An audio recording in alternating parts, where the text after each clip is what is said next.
কোথাও এরকম ঘটনা কেউ ধরা পড়েনি। তার জন্য আপনারা ভীত থাকবেন না, এরকম কোনো ঘটনাই ঘটেনি।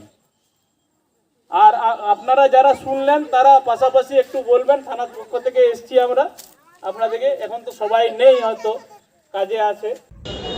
রাতের অন্ধকারে বাড়ির দরজায় চোরেরা টোকা দিচ্ছে, এমন গুজবকে ঘিরে আতঙ্ক ছড়িয়েছে বাঁকুড়ার জঙ্গলমহলের বিভিন্ন গ্রামে।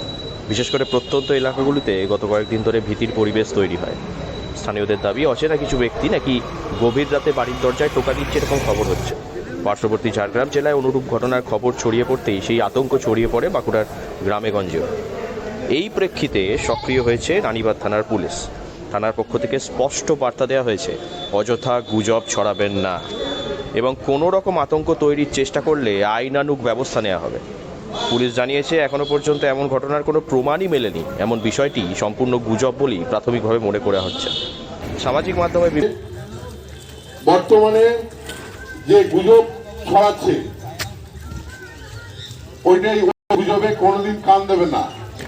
কারণ আজ পর্যন্ত কখনো কেউ, সবাই শুনেছে, আপনারা সবাই শুনেছেন, নিজের চোখে কেউ দেখেননি যে আধার কার্ড নিয়ে নিচ্ছে, ভোটার কার্ড নিয়ে নিচ্ছে,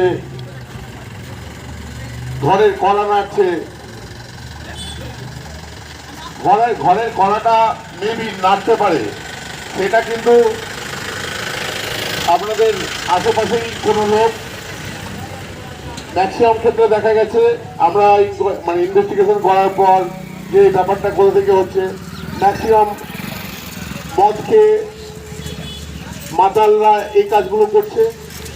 আপনাদের গ্রামের লোক ঘরের পাশের বাড়িতে কড়া নাড়ছে। বিভ্রান্তিকর পোস্ট বা অডিও ছড়ালেও কঠোর পদক্ষেপ নেওয়া হবে বলে হুঁশিয়ারি দেওয়া হয়েছে। ইতিমধ্যে বিভিন্ন গ্রামে মাইকিং করে সচেতনতা প্রচার শুরু হয়েছে। গ্রামবাসীদের বোঝানো হচ্ছে, অচেনা গুজবে কান না দিয়ে সরাসরি পুলিশের সঙ্গে যোগাযোগ করতে। প্রয়োজনে রাতের টহলদারিও বাড়ানো হয়েছে বলে জানা গেছে। পুলিশের এই উদ্যোগে ধীরে ধীরে স্বস্তি ফিরছে সাধারণ মানুষের মধ্যে। বাঁকুড়ার জঙ্গলমহলের মানুষ মূলত সহজ সরল এবং প্রকৃতি নির্ভর জীবনযাপন করে। গুজবের জেরে অকারণে আতঙ্ক তৈরি হলে স্বাভাবিক জীবন ব্যাহত হয়। তাই প্রশাসনের তরফে বারবার আবেদন করা হচ্ছে, কোনো খবর শুনলেই তা যাচাই না করে ছড়িয়ে দেবেন না। সচেতনতা ও সহযোগিতার মাধ্যমেই এমন পরিস্থিতি মোকাবিলা সম্ভব বলে মনে করছে পুলিশ প্রশাসন। বাঁকুড়া থেকে Nilanjan badge report, local 18 Bangla.